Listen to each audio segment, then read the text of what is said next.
Okay, Patrick Donmoyer again. If you were earlier and heard about, where are my props here? Hex signs.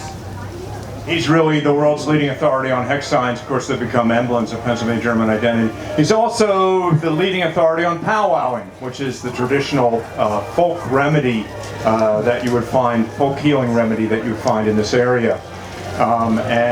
Anybody here powwowed? Know somebody who has powwowed? Okay. Yeah, you have a great story. You know what? You should tell Patrick your story about your grandfather. Okay. Anyway, Patrick's the leading authority, and rather than me blabbering away, I'll let him take over. And Michael's absolutely right. I listened to him yesterday, and he had a fantastic presentation. Alrighty, thank you, Bill. Well, let's hope it's as good as it was yesterday. All right, you guys will be able to tell, I guess, at least those who were here yesterday. Today I'm going to be talking a little bit about the ritual healing traditions of the Pennsylvania Dutch known as Braucherei or Powwowing. Now, commonly in English today, when most people are talking about these traditions in this area, they use the term powwowing. Historically, the term Braucherei or Brauche was used extensively in the Pennsylvania Dutch language, and this word literally means a collection of customs. Brauche can mean to treat with medicine in the historical sense, usually applying a treatment or a remedy, but Brauche and Brauchen can also mean to need or to make use of. It can also imply a custom. Bräuche in Standard German are customs or traditions.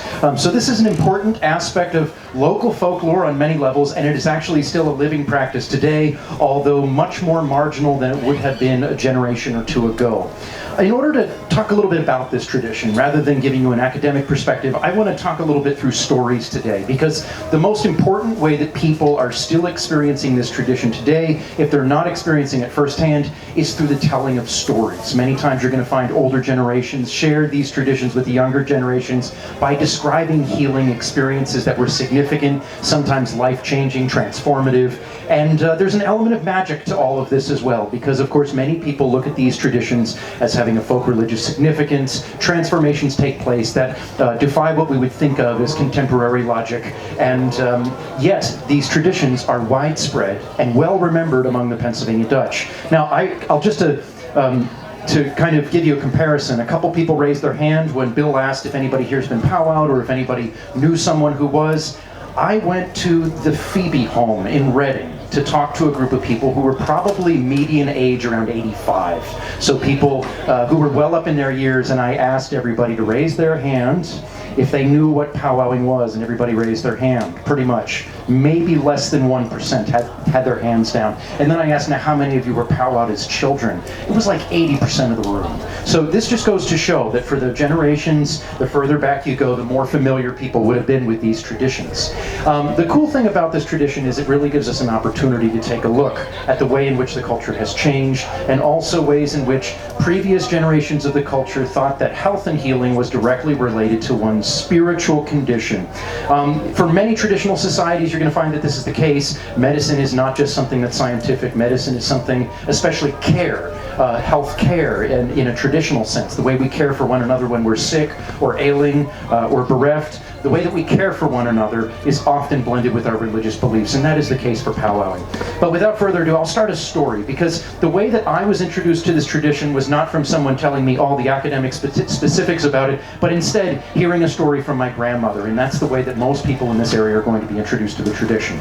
So when I was a kid, my grandmother mentioned offhandedly, just as though there was nothing unusual about what she was saying, that when she was a child, she had had a wart powwowed away.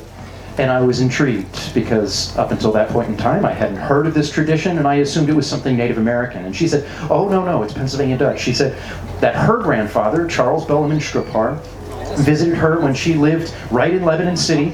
He saw that she had a wart on her hand. She had been helping out on the family farm outside of Lebanon that summer, and she had this wart that would not go away, and she would always be picking at it. She was probably maybe 5 years old. So he said that he would help her to get rid of her wart, that he would powwow it for her. And she said, well, okay. And he came back. When the moon was full, they went outside under the light of a full moon. He cut a potato in half. He rubbed half a potato onto her wart. He put the potato potato back together. He spoke a prayer, chanted it softly, very quietly, almost whispered this particular prayer. She couldn't quite catch it because she was the first generation in that side of my family to not speak Pennsylvania Dutch as their first language. So this was a language that she heard a lot but didn't understand. She knew the prayer was in Pennsylvania Dutch. He mentioned this prayer 3 times, and then he put the potato back together, and then he buried it underneath the drain spout where the downspout came off the house. Now, she understood implicitly that this was being transferred, that this wort was being transferred to the potato. I asked her if it worked. Did it cure the wort? And she said, yeah, you know, I kind of forgot about it. And then about a week later, I looked down and the wort was gone. Now, it had plagued her for over a year. So this was pretty significant. And I thought, there's really something to this.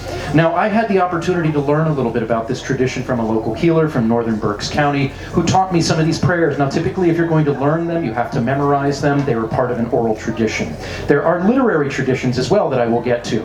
And the literary traditions are very significant. But for many local people, what you learn from another living human being, the instruction that you get in this healing tradition, is most significant. And there's various levels that people interact with these traditions. There are things that people do in the home that are accessible to anyone, and then there are things that are perhaps learned that are guarded with a little bit more discretion. And so some of the prayers that are learned especially are things that are passed in a very specific way. Typically, a woman teaches a man and a man teaches a woman. And oftentimes in families it skips a generation. Now I can't really say why this is the case, but generally I'll put it this way. The fact that women teach men and men teach women means that there is an equal number of both men and women contributing to this tradition, which is a positive thing. Why it skips a generation? The only reason I can say that might be the case is who really listens to their parents? They listen to their grandparents. Their grandparents tell a story and their ears perk up. Their parents tell them something and they just walk away. And that's just, you know, kind of the experience that most people have as parents, I'm sure. So this is a tradition that's been passed down usually by word of mouth. Now, one of the interesting things about this tradition as well is that generally speaking, if a person is going to undertake a healing ritual on behalf of another person, they don't take credit for whatever the outcome is. So the idea is that everything is in the hands of the divine. This is not something that an individual can take credit for, and if they do, it probably won't work, because vanity would be in play in that situation. And so this is really something that anybody who is a practitioner of these healing traditions, generally speaking, does not place any particular emphasis on their own particular efficacy.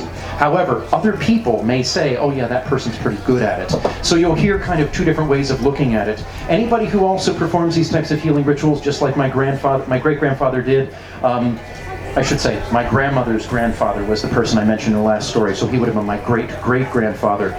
You accept no payment for this sort of a thing. So even if you might do something that might have a positive healing outcome for someone might do something nice for you, but they're not supposed to exchange money for it. Occasionally, folks will accept a free will offering or something of that nature, but especially anybody who serves in the role as a healer is not to set a price for what they are doing, because the belief is what they are doing transcends the idea of a monetary transaction. Now, I'll give you a good example of this. My great-grandmother on the other side of the family used to powwow, and that's how she described it. She would powwow for childhood ailments. One of the ailments that she used to powwow for was an ailment known as liver groan. Now, how many of you have ever heard of liver groan? A couple people have.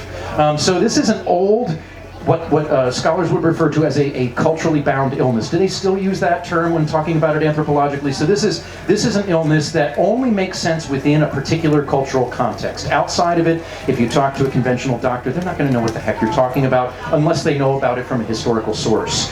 This is the belief that if a child cries excessively and has any form of bloating or perhaps abdominal cramping, which an infant usually can't describe their symptoms, the parents know it because the child's going to be crying for like 6 hours on end. Oftentimes you're going to find that this has all the earmarks of colic. But in the past, the Pennsylvania Dutch called it liver groan or avokse, which means to grow together. And the belief was that the liver attached itself to the body cavity. So the liver located on this side of your body was going to attach and was going to create a cramping sensation that would make the infant cry.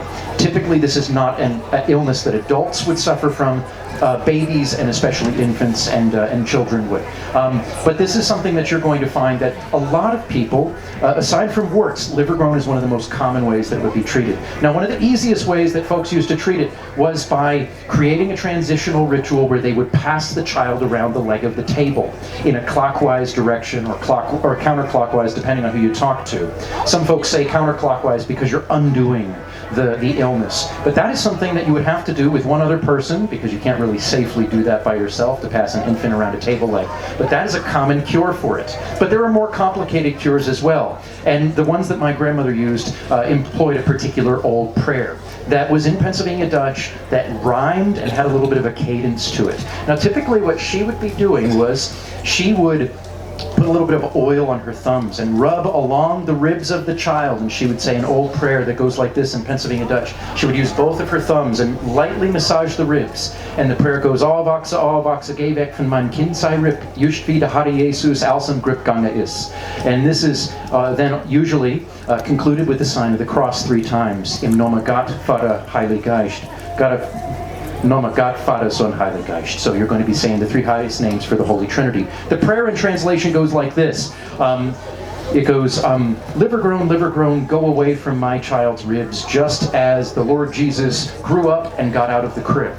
Now, the interesting thing about this particular prayer is that it certainly doesn't sound like the kind of prayer you would learn in church. It has a rhyme. It sounds like a little poem. Some folks would refer to this as a charm if you're looking at it through the English language context. This is an incantation, if you want to call it that. But most people around here, they would have called it a prayer, and they would have thought about it as having the same kind of significance as a prayer. There are prayers that are for healing. There are prayers that you're asking for different things from the divine. This is a different sort of prayer, and usually that's the word that people would use for it. Now, this particular prayer was thought to have a specific way of functioning according to an idea called sympathy. Now, historically, sympathy is actually a scientific term from the 16th century. It implied the idea that one thing had the abilities to subtly affect the other, either by proximity, even after they are no longer proximal, or by means of sharing particular correspondences that ultimately related back to the celestial sphere. So something that may have particular qualities is related to a particular planet or a particular constellation, or may have attributes that are close to another. They may share a color, they may share qualities, and those shared qualities are what make those two forces act upon one another.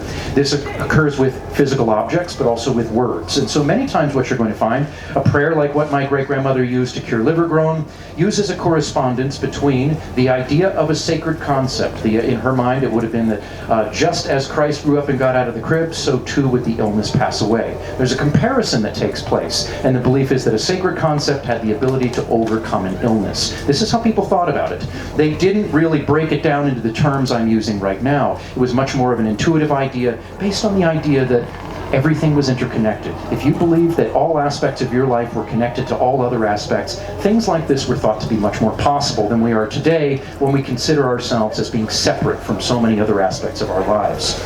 Now, my great-grandmother was an interesting case because she lived right next door to another person who powwowed on a professional level. So my great-grandmother would primarily work for children in the neighborhood, family and friends, an informal kind of healer. She would have been called a Braucherei in the dialect, a person who employed these traditional rituals for the purpose of healing.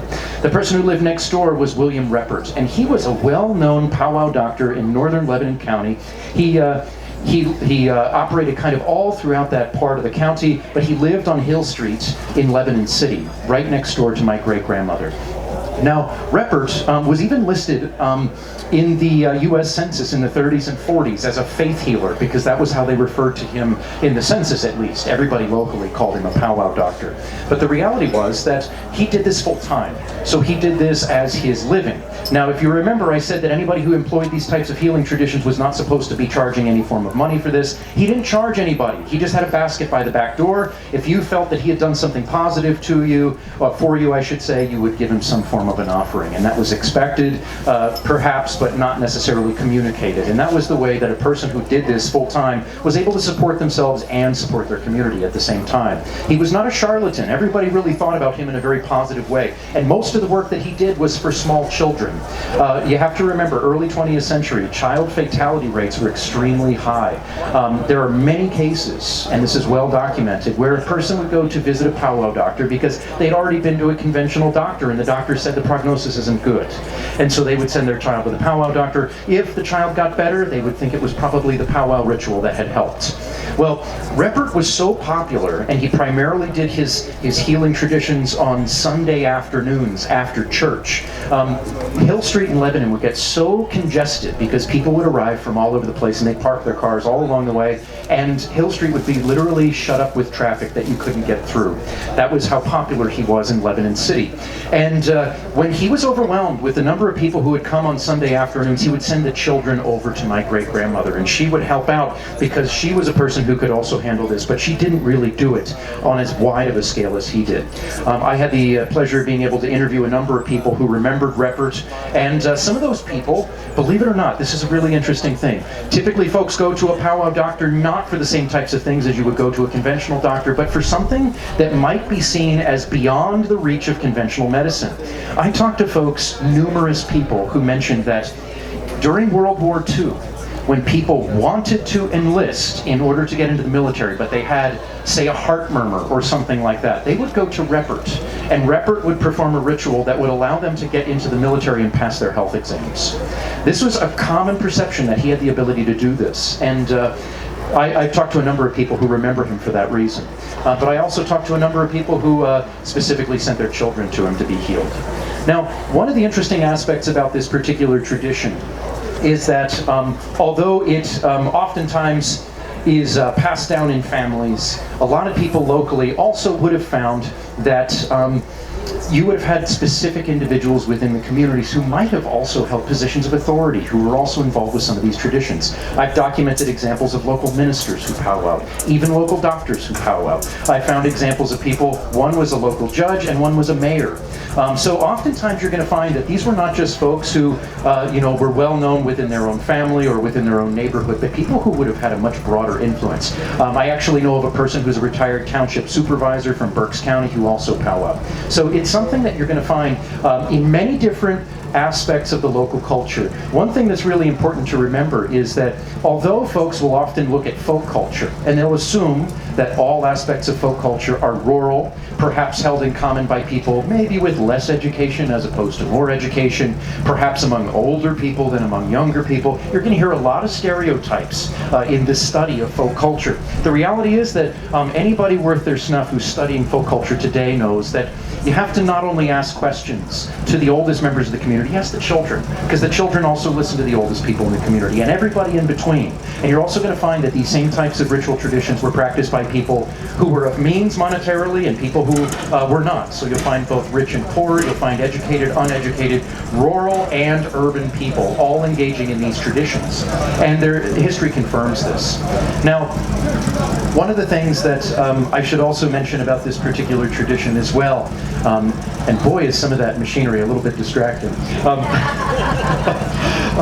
So I've got a great story. I want to tell another story, because to me, the stories are the parts that are most interesting because they get passed down, and these stories oftentimes deal with healing experiences that shed light on some of the ways that these traditions have been thought about in the local community. One of the ways that a healer used to be determined whether or not they had any snuff, whether or not they were capable, whether or not you were going to be in capable hands if you went to go see this healer, was whether or not the person had a reputation for being able to stop blood. And there were a wide variety of different ways that this was done, and there were many different prayers that were used. But one of the most common ways that this particular cure was effected was by means of a particular verse of scripture that comes from chapter 16, verse 6 of the book of Ezekiel out of the Bible. Now, if you're from a Pennsylvania Dutch family and you happen to have the old family Bible from the 19th century, a lot of people in this area do. You're going to find a lot of folks still keep those old family Bibles. I'm going to wait until this tractor passes. There's two of them. Ay, ay, ay.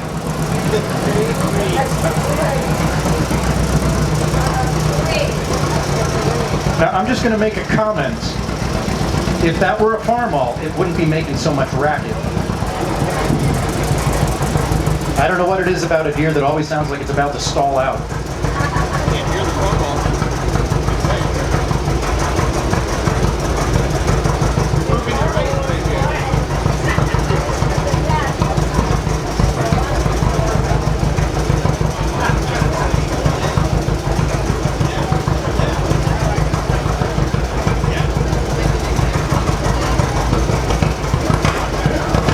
This is your chance, folks. If you want to get away, you go for it. You're not a captive audience. That's the beauty of the Folk Festival, is if you stop by for a little while to hear a presentation, you want to move on, you're free to do so. All right, looks like they're driving away. I was just explaining that the verse of scripture from the book of Ezekiel, chapter 16, verse 6, you'll find marked in many family Bibles from this area. I've come across numerous examples of this, where folks will make a little cross in the margin of the Bible, or they'll even write for stopping blood right at that point in the Bible. So if you actually are a local Pennsylvania Dutch person from an old family, check the person who has the oldest family Bible in your family and check and see if it's marked. I go to antiquarian bookstores and pull out old family Bibles that people don't think are really worth anything. I find evidence of this in numerous examples just by randomly pulling one off the shelf. That's how common it was. Some people would also write this out longhand on a slip of paper and carry it with them. But the verse goes something like this, and I'll use the English from the King James. And when I passed by thee and saw thee polluted in thine own blood, I said unto thee, when thou wast in thy blood, live. Yea, when thou wast in thy blood, live.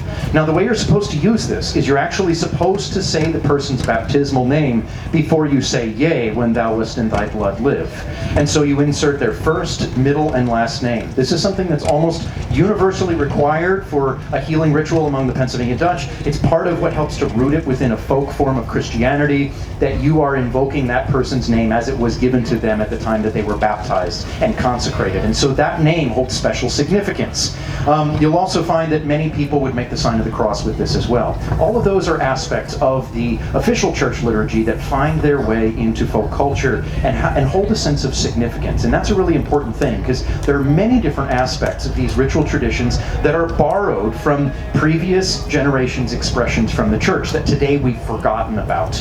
Now, one interesting story that I have about this particular ritual, using chapter 16, verse 6 from the book of Ezekiel, is a story I was told by a friend of mine. He's currently, I want to say he's 95. He just survived COVID, and I'm really happy about that, because I was a little worried about him. He's a great fellow. He's been really involved in the Pennsylvania Dutch community. He grew up in the vicinity of Charlottesville. Now, the interesting thing was his father powwowed. He didn't, but his father did. And he told me a story. His father was well known for being able to use this particular verse from Scripture to stop blood in times of emergencies. And people would call him up and have him come out if there was a farm accident or something like that. Well, the one story he told me that was particularly interesting and a little controversial. So he and his father worked at this restaurant that some people locally, if you were from the area, would know was one time called the Charlottesville Hotel, and then it was called Hague's Hotel. Well, it was Mother's Day, and that meant all hands were on deck. So anybody who lived in the community who even occasionally worked there was going to be supplementing the staff that day, because there were going to be a lot of people coming out for Mother's Day dinner. So it was the afternoon, around lunchtime, around dinner time, and there was a young woman who was kind of new at the job. She was bussing tables, carrying a little bit too much, and she broke glass, and the glass severed the spot between her thumb and forefinger. And if you cut yourself there, it's pretty awful. So she cut herself there, and she couldn't stop the bleeding. She tried to wrap it up and keep working, because there was just so much pressure that day. And finally, my friend's father took her aside and said, somebody over there is calling the doctor, but while they call the doctor, and while the doctor's taking his time to get here, I can powwow you with that if you want me to. And so he took her aside, and he said the words from chapter 16, verse 6 from the book of Ezekiel, and sure enough, the blood stopped. She wrapped up her hand and continued to work without any problems. In the meantime, someone had called the doctor and said, look, you got to get over here. This girl probably severed an artery. She's going to bleed to death unless you come prepared to give her stitches. This doctor had been out visiting his mother. He wasn't even home. Someone took a message. He ended up coming home, hearing about this, and he rushed over to the hospital. Not the hospital, to Hague's Hotel. And he rushed right over to see this girl. And by the time he got there, it had been like an hour or more after this had happened. She was perfectly fine. There was no issue. He showed up. and he saw some people looking at him and kind of chuckling a little bit and looking at my friend's father, and he figured out what was going on, because he was a doctor who did not approve of powwowing. There used to be this perception that if folks delayed medical treatment and went to a powwow doctor instead, that it might result in serious illness or injury or complication. Well, he was one of those old school doctors who did not like the tradition, and so he was also a proper Dutchman, so he pointed right at my friend's father and said, "Ik weet wat u gedoe hast," which means, "I know what you did," and the implication is, "I don't approve of it." So that was one story that helped to highlight some of the tension that you see between the medical doctors of the time. And this, again, this would have taken place, I want to say, my friend was a teenager, and he's 95 now, so you guys can do the math, early 20th century. What you're going to find, though, if you talk to local people, you get mixed reviews from different doctors. Any doctor worth their snuff who had been practicing as a family physician or a traveling country doctor in this area in the 19th century or the 20th century knew that these traditions were part of the local culture. If they resisted them, it meant that the local people were less likely to trust them. And what you found are that there's a whole spectrum of involvement. You'll find that there were doctors who would politely tolerate these traditions, and then you'll also find doctors who would engage in them. Now, there's one doctor, a very well-loved doctor from this area by the name of Doc Brunner. He lived in Crumsville, just a little bit to the north of here, where Dietrich's Meats, the butcher shop around here, is located. It's about maybe 4.5 miles from Kutztown, just to the north, right along the 222, or I should say the 2278 corridor. Doc Brunner was a country doctor, started practicing early 20th century in this area. A lot of people remember him from the 50s, 60s, and 70s as being a really popular physician in this area. A lot of people went to him. He was a dentist. He compounded medicines. He had multiple degrees. He had served as a military doctor, and he would also powwow you for a wide variety of things, including burns. He would blow for burns. He would softly say a prayer while blowing across a burn. He would treat the burn, but he would also powwow for it. He would also powwow for warts. And this is his explanation that he would give to people. And I've heard this story often enough that I can tell it's absolutely valid. Folks have told me that he would say to them, "Okay, so you've got this wart and you want to get rid of it, it's bothering you, so I can do a couple things." He said, I can cut it off and I can cauterize it. He said, I can use some form of acid to burn it off. He said, I can freeze it off. He said, but it's probably going to come back. He said, if you come back, and he would take a look at his calendar and find when the full moon was going to be, and he'd say, if you come back here on the full moon, on the evening of the full moon, I'll take care of your wart for you and it won't come back. As long as you can wait that long. And people would say, well, all right. And then they would show up and they'd see that there was actually a line of people waiting to come to get their warts taken off by Doc Brunner. And most everybody I talked to said, of course it worked. And this is the way that many people think about this local tradition. When you talk about powwowing to people, some folks have a sense of humor about it because some of these traditions seem a little bit unusual from an outside perspective. But the vast majority of folks have a real strong belief in the efficacy of these traditions. Even if they did not get the outcome that they wanted, they still have a sense of reverence or respect for the traditions. Now, this tradition isn't always so non-controversial. What you're also going to, the tradition is that although it's an oral tradition, there have also been printed books. And one of those books was known as The Long Lost Friend. It was published for the first time 1819, 1820 in Reading, Berks County, so it's right here. It was published by an immigrant by the name of John George Homan, who came to Pennsylvania in 1802. My dear friend Daniel Harms, who's right here in the center, actually recently produced the most comprehensive annotated edition of this book. If you're interested in it, you can find it on Amazon. It's called The Long Lost Friend, An American Grimoire. Did I get the I think so. I get the title okay? Good, good. Awesome. So, yeah, if you want to get the most comprehensive annotated edition, check out Dan Harms' Long Lost Friend. Well, The Long Lost Friend was controversial for a number of reasons. And the author himself, he was a first-generation immigrant coming from Germany. We don't precisely know what town he came from. It's still a genealogical mystery we're hoping to solve. The reality is he got here, he was an indentured servant, so was his wife and so was his son.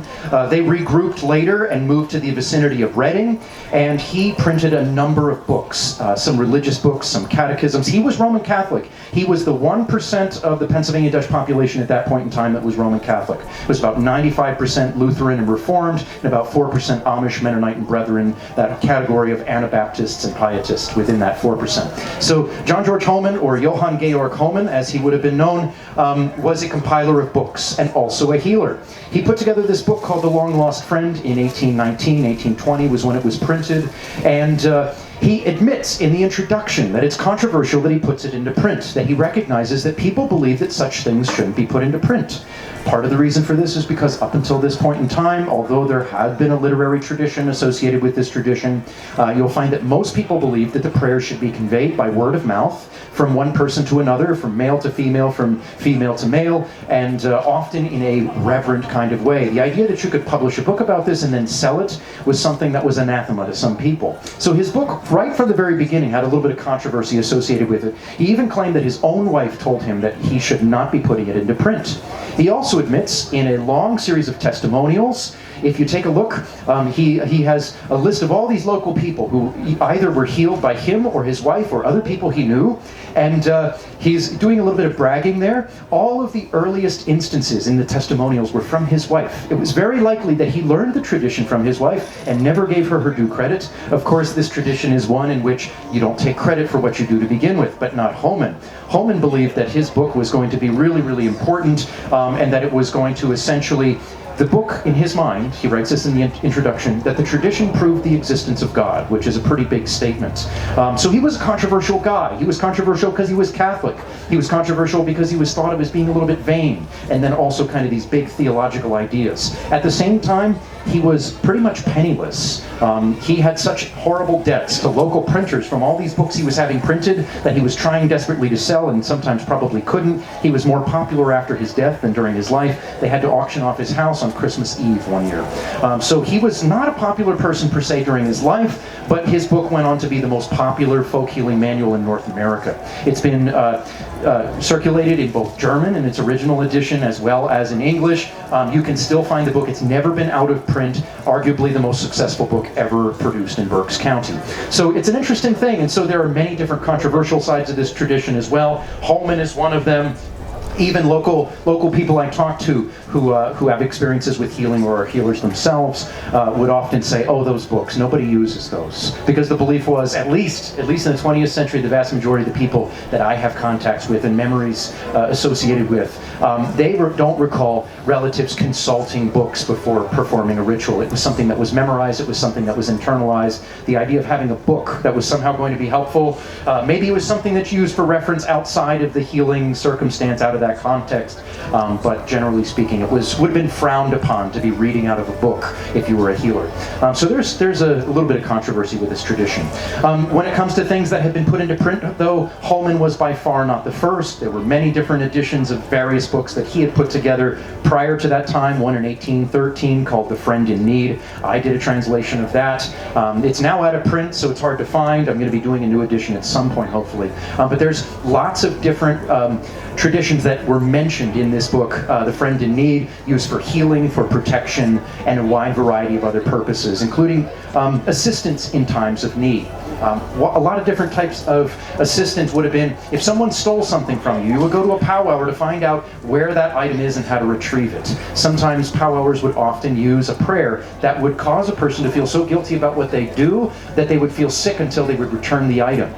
Sometimes also I've heard of situations where a person would consult a powwow doctor who would then say, I can tell you precisely where the object is. So powwowers were thought to be people who could obtain information that was beyond the norm. Not every powwow doctor was thought to have that ability, but some did. And oftentimes a trance was involved in the obtaining of this kind of information. Now, I'll give you another good example. One of the things that powwowers oftentimes were thought to be able to do that was really important was to be able to cure not just physical ailments, but to also work on anything that was considered to be a spiritual complication or a spiritual problem. For Pennsylvania Dutch people, this could be any number of things, but there's this whole category of illnesses that were typically caused by a negative experience between two people, often referred to as a hex. Now, not all hexes are the same. One hex could be when a person actually intentionally tries to curse you. Another might be where a person holds a grudge against you, or within a family, there's a long-standing grudge that has been held throughout the generations. Or it could simply be an act of jealousy. And this is common in other cultures as well, where you hear about people talking about the evil eye. I know some Italian families that talk about the evil eye, and the idea was that if a person is jealous of you, if they're envious, they might be able to affect your health. The same is true among the Pennsylvania Dutch. But the word hex was used for almost all of this. Now, some folks, when they imagine a hex, they're imagining a person who's maybe intentionally casting some form of a spell, or maybe some form of a curse. But the reality is much more complicated. In fact, most of the stories that I've obtained regarding hexes usually involve ill will between two people that may not even be intentional. And I've got a great story about this. A friend of mine who is a retired public school teacher, really interesting lady, told me her powwow story one time, and she said, "I got a story for you." And I said, "Well, do tell." And she said, "When I was a child," she said, "I had a developmental disorder." She went on to explain that she was 2 years old, and she could neither speak, she was completely silent, and was not showing any signs of being able to walk. She crawled, but she kind of crawled sideways. She didn't have very good motor skills. She had all sorts of problems, and her parents were taking her to doctors about this since she was about 1, because they were expecting that she was going to be following the normal course of things. And when they realized that she had a particular special case, they got the doctors on the situation right away. Well, the doctors said, "We couldn't do anything because, basically, we don't have enough information, so we'll just have to watch and see what happens. She seems perfectly healthy." They ran tests. There was nothing they could tell. And this would have been in the 1940s. So my friend explained then to me that by the time she was almost 3, she had not improved at all. And her parents, they were done with the doctors. They were like, "The doctors are not helping. Let's call the powwow doctor down the street," who was a woman that they knew. She lived down the street. And they brought her to the home, and the powwow doctor took one look at the child and said, "Well, the child's been hexed. That's why she's not thriving," was the word that they used, that she is not thriving. So that she had this developmental disorder. And the parents were horrified. And they thought, "Oh, no, what could possibly cause a person to hex our child?" And she said, "Well, might be more complicated than what you think. My belief is," and this is what the powwower said, was, "My belief is there's something that this child is holding close to her that is causing a problem. Does she carry anything with her? Perhaps a toy or something that she's clutching and carrying with her all the time?" And they said, "Yeah, well, there is that stuffed rabbit." And then a look passed between the husband and wife, and the powwower saw it and said, "What's this rabbit all about?" Well, then the story came out that a neighbor, who also lived down the street, had given the rabbit to the child, and she was an ex-girlfriend of the father of the child. She gave this gift to the child, but she was begrudging about it. She felt as though she should have married him and that the child should have been her child, and she was jealous. She meant to give the gift in all earnestness and with seriousness and to be kind, but somehow or other some aspect of her jealousy had come through and had caused this ailment for this child. And the powwower ordered that the stuffed rabbit, be burned. Well, the child howled, my friend howled. She remembered the burning of the rabbit. She didn't remember a lot of other aspects of this, but she was 3 years old. You remember something like that. It's someone takes your favorite stuffed animal and burns it in the stove. Well, that's exactly what they did. By the time that she was 4, she had completely caught up with the rest of her peers. No evidence whatsoever of a developmental disorder. So this was her powwow story as well. And so you're going to find a lot of different types of stories. And here's a person, again, I talked about these types of stereotypes people have about folk traditions. They assume that a person who follows these traditions must be maybe rural, uneducated, fill in the blank about the stereotypes. Here's a person from the city, person who was well educated, parents were well educated, and so this was the way in which you can see these types of traditions persisting among families of a wide variety of backgrounds, and the tradition continues to this day.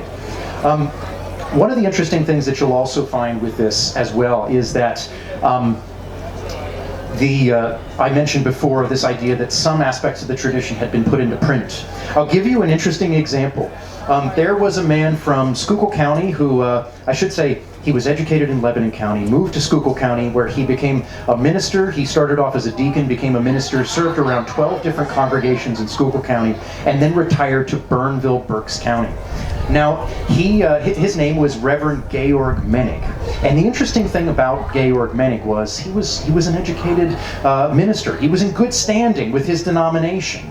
But at one point in time, there was a publication that was called, I believe it was the Lutheran Observer. Some anonymous clergyman put in a tip saying that there is this Pennsylvania Dutch minister in Berks County who is putting these slips of paper into the hands of his congregants with instructions for how to perform witchcraft. Now, this minister that wrote this scathing editorial was probably exaggerating, but what he was actually giving out, what Georg Menig was actually giving out, were slips of paper with traditional prayers on them used for healing. You'll find in many circumstances that those who did not like these traditions, specifically people from outside of the culture who did not understand them, or for people who maybe for some personal reason had disdain for them, would equate these practices from witchcraft. But the reality is, many local people would recognize the distinction that a person who was a traditional Braucher or Powwower oftentimes was consulted to undo things that were perceived to be the results of witchcraft. In the past, what you find is if your cows didn't give milk, or if one of your children doesn't thrive or something like that, it was thought to be resulting from a curse. It was the Powwower who would heal it, not lay the curse. But Georg Menig, this minister from Schuylkill County, extremely prolific, in good standing his whole life. They only ever once said one bad thing about him in the minutes for the synod, and I went through all the papers to try to find out any information I could about this guy. I have some original documents that he wrote. But the interesting thing with him was, the only time he ever was reprimanded by the synod was when he didn't show up to synod assembly one year, and he claimed it was because he was old and didn't feel like going that far on horseback. Although, you remember, he served 12 different congregations, so he was what you would have called a circuit rider. At one point in time, a minister who served 12 congregations would literally have to ride from congregation to congregation, sometimes 3 or 4 different congregations in one day, performing baptisms, weddings, confirmations. He had statistics on his tombstone of how many thousands of people he baptized and confirmed, because it was just astronomical, the impact of this guy. But what he was well known for, among some folks studying folk culture, are these cures that he would circulate. Lots of little pieces of paper that he would have printed and reading, and then he would give out to people. And one of them that was very famous was Georg Menig's cure, and it was, and in Pennsylvania Dutch, that was how it was pronounced, and it was a cure for a disease known as erysipelas. Now, erysipelas is a disease today that can be cured simply with antibiotics. It's basically a topical infection of the skin that comes from essentially the strep virus, a variation of the same one that causes strep throat. In the past, it would get into your skin by means of some form of an abrasion, a cut, or a sore, a mosquito bite even. If it happened on a part of your body that was particularly sensitive, like your face, it could cause your face to swell up. It would migrate, so the infection would move very quickly through the body like wildfire. And that's why historically people refer to it as wildfire or wildfire. And this illness had a 60% fatality rate before the invention of penicillin. So this is no joke.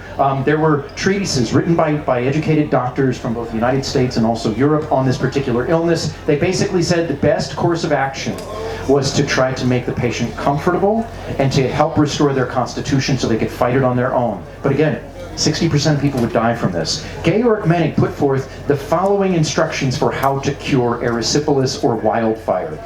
What you were supposed to do is take a red piece of string. You were supposed to measure the patient with the piece of string, apparently cutting the piece of string to the length of the person's body, but also in so doing, stretching it across that person, you are taking some form of transference from that person. You are measuring them, and some aspect of that person is being transformed into the string, or is being transferred to the string, I should say. Then what he recommended was that you were to run the string across the person's body 3 times while uttering the following chant. And he would say in his cure, "Wildfire, wildfire, flee, flee, flee. The rode faden jakte he. And this is a Pennsylvania Dutch dialect prayer. You would say it in the 3 highest names, in Name Gott, Vater, Son, Heilig Geist. And what you were supposed to be saying essentially was, you were asking the illness, you were talking to it animistically, as though the illness were an entity that could be communicated with. So you were calling the illness out, you were calling it by name, and you were telling it to flee 3 times. And each time as you said it, you were to draw the string off of the person. Flee, flee, flee. The rode faden jakte he. So the red string chases you away, away, away. And then you're supposed to take this string, and you're supposed to hang it in the chimney.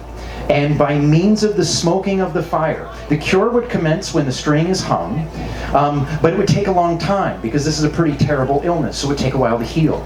As the string was smoked by the fire, it would start to heal the illness, and then when the string would drop of its own accord and be burned, the illness would be gone. And people used this cure so extensively. Now, Georg Menig died in the 1830s.